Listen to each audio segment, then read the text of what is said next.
بسم اللہ الرحمن الرحیم۔ السلام علیکم ورحمۃ اللہ۔ سیدنا محمد الرسول اللہ صلی اللہ علیہ وسلم عرب کے مشہور شہر مکہ میں پیدا ہوئے، پھر 53 سال کی عمر میں عرب کے دوسرے شہر مدینہ منورہ کو ہجرت فرمائی۔ اسی لیے آپ صلی اللہ علیہ وسلم کو عربی اور مکی اور مدنی کہا جاتا ہے۔ آپ صلی اللہ علیہ وسلم نسب کے اعتبار سے عربی تھے۔ عرب حضرت اسماعیل علیہ السلام کی اولاد میں 29ویں پشت میں جا کر حضرت اسماعیل بن ابراہیم خلیل اللہ علیہ السلام سے مل جاتا ہے، اور حضرت اسماعیل کا نسب حضرت آدم علیہ السلام سے 20 واسطوں سے مل جاتا ہے۔ سیرت ابن ہشام میں حضور علیہ السلام کا حضرت آدم علیہ السلام تک شجرہ نسب لکھا ہوا ہے۔ رسول اللہ صلی اللہ علیہ وسلم کا مشہور اسم گرامی محمد صلی اللہ علیہ وسلم ہے، اور دوسرا نام احمد ہے۔ رسول اللہ صلی اللہ علیہ وسلم کے والدین کا نسب اوپر جا کر مل جاتا ہے، دونوں قریشی تھے۔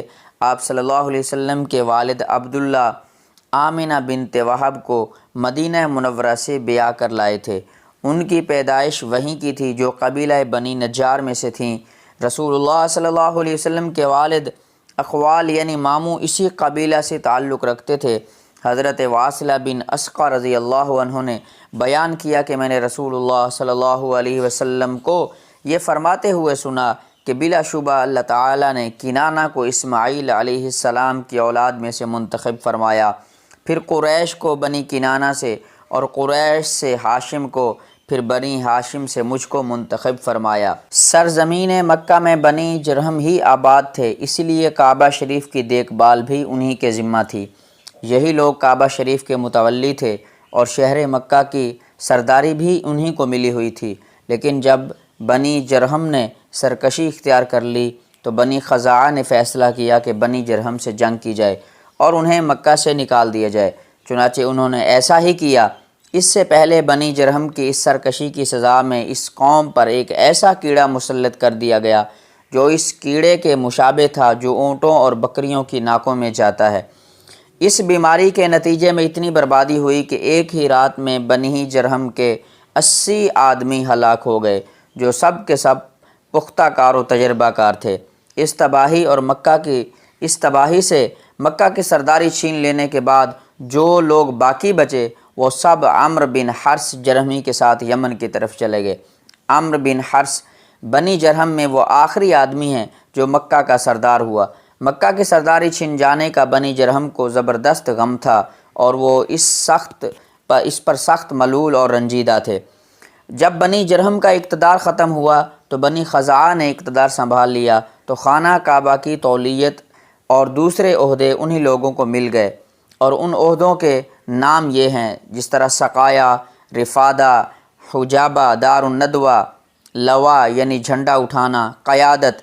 منصب سقایا سے مراد حاجیوں کو زمزم کا پانی پلانا ہے، اور منصب رفادہ حج کے زمانہ میں لوگوں کو واپسی تک ان کے لیے کھانے کا انتظام کو کہا جاتا ہے، اور حجابہ سے مراد کعبہ شریف کو کھولنے اور بند کرنے کا منصب ہے، اور دار الندوہ سے وہ عمارت مراد ہے جہاں قریش کے لوگ اپنے معاملات کے متعلق مشورہ کرنے کے لیے جمع ہوا کرتے تھے۔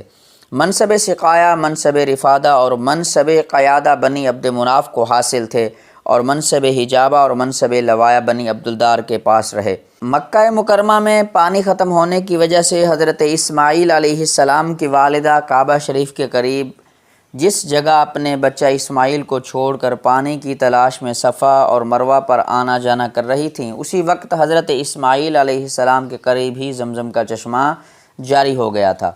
بعد میں یہ چشمہ کنواں بنا دیا گیا۔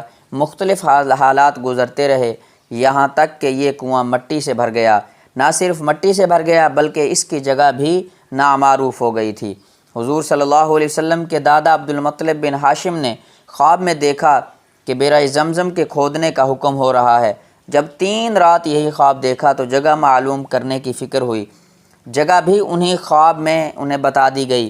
انہوں نے اپنے بیٹے حارث بن عبدالمطلب کو لے کر کنواں کھودنا شروع کیا، یہاں تک کہ پورا کنواں کھود دیا۔ جب پانی نظر آ گیا تو نیچے سے وہیں اندر چشمہ پھوٹ پڑا۔ عبدالمطلب نے اللہ اکبر کہا۔ کیونکہ عبد المطلب کے ہاتھوں سے یہ کام انجام پایا تھا، اسی لیے انہی کی نسل میں زمزم کی دیکھ بھال اور نگہداشت باقی رہی۔ حجۃ الوداع کے موقع پر رسول اللہ صلی اللہ علیہ وسلم طواف کرنے کے بعد زمزم کے قریب تشریف لائے اور فرمایا کہ اے بنی مطلب لاؤ پانی دو، ساتھ یہ بھی فرمایا کہ اگر تم پر غالب نہ ہو جاتے تو میں بھی تمہارے ساتھ ڈول سے پانی کھینچنے میں شریک ہو جاتا۔ اس موقع پر زمزم کا پانی آپ صلی اللہ علیہ وسلم نے کھڑے ہو کر نوش فرمایا تھا۔ حضرت عباس بن عبد المطلب نے فرمایا کہ غسل کرنے والے کو میں اجازت نہیں دیتا کہ زمزم کا پانی استعمال کرے، یہ وضو کرنے والے کے لیے اور پینے والے کے لیے ہے۔ حضرت عباس بن عبد المطلب چونکہ زمزم کا پانی پلانے کے ذمہ دار تھے، اس لیے انہوں نے حج کے موقع پر آپ صلی اللہ علیہ وسلم سے اجازت لی تھی کہ مینا کے ایام میں رات کو مکہ معظمہ میں رہ کر حجاج کو پانی پلانے کی خدمت انجام دیں اور رمی دن کو کسی وقت کر لیا کریں۔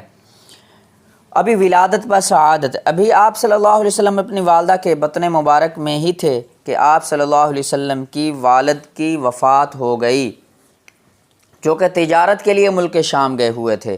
وہاں سے واپس ہوتے ہوئے مدینہ منورہ میں قبیلہ بنی نجار میں قیام پذیر تھے، یہیں وفات پائی اور یہیں دفن ہوئے۔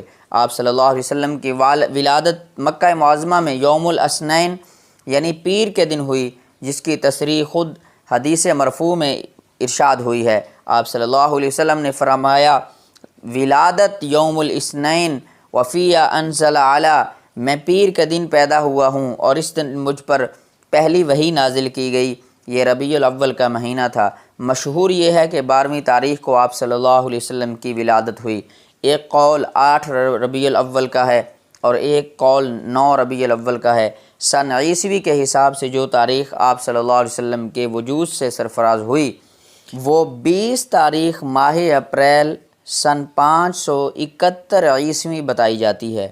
اسی سال ہاتھی والوں نے کعبہ شریف پر حملہ کیا تھا، اس لیے یوں بھی کہا جاتا ہے کہ عام الفیل میں آپ کی ولادت ہوئی۔ سیرت کی کتابوں میں لکھا ہے کہ جس رات حضور اقدس صلی اللہ علیہ وسلم کی ولادت ہوئی، کسریٰ شاہ فارس کے محلات کی بنیادیں ہل گئیں اور ان میں شگاف پڑ گئے اور اس کے کچھ جھرکے ٹوٹ گئے، حالانکہ یہ محل بڑا مضبوط بنایا گیا تھا۔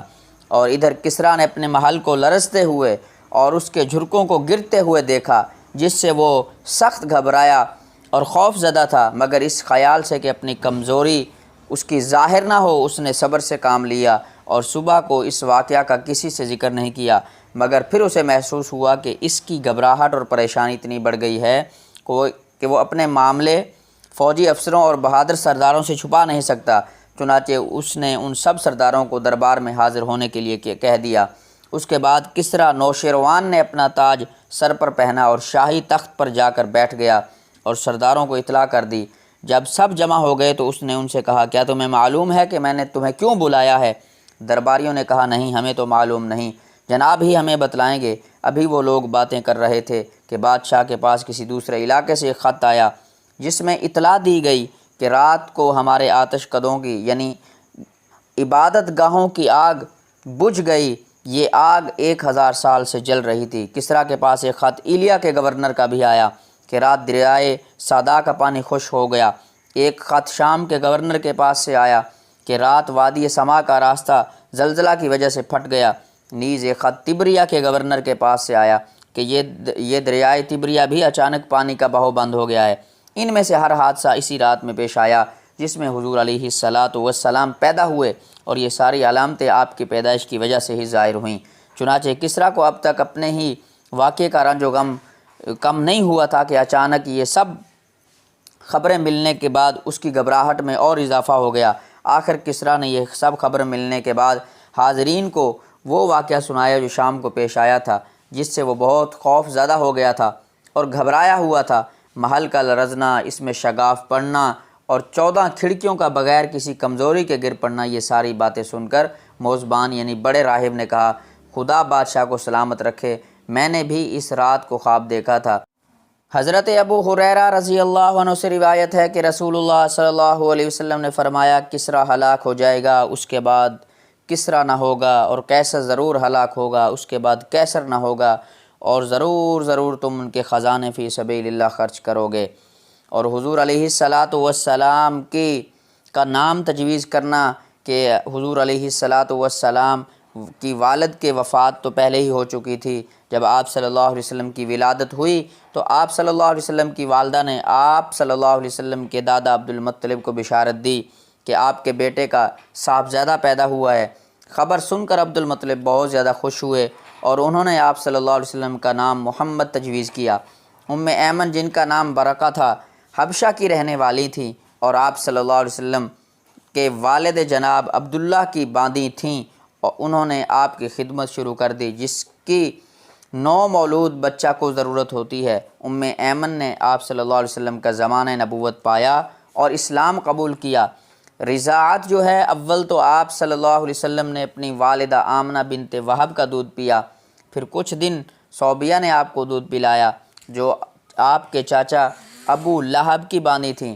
آپ کے چاچا حمزہ بن عبد المطلب نے بھی صوبیہ کا دودھ پیا تھا۔ ایک مرتبہ حضرت حمزہ رضی اللہ عنہ کی لڑکی سے نکاح کرنے کا مشورہ دیا گیا تو آپ صلی اللہ علیہ وسلم نے فرمایا وہ میرے دودھ شریک بھائی ہیں، ان کی لڑکی سے میرا نکاح نہیں ہو سکتا۔ حلیمہ سعدیہ نے بھی آپ کو دودھ پلایا، اپنے گاؤں میں ساتھ لے جا کر رکھا، دودھ بھی پلایا اور پرورش بھی کی۔ اس زمانہ میں اس شہر کے لوگ اپنے بچوں کی پرورش کے لیے دیہات کی خواتین کو دیا کرتے تھے، وہ دودھ پلایا کرتی تھیں۔ اور حضور علیہ الصلاۃ والسلام کی اول جو ہے پرورش وہ دیہات میں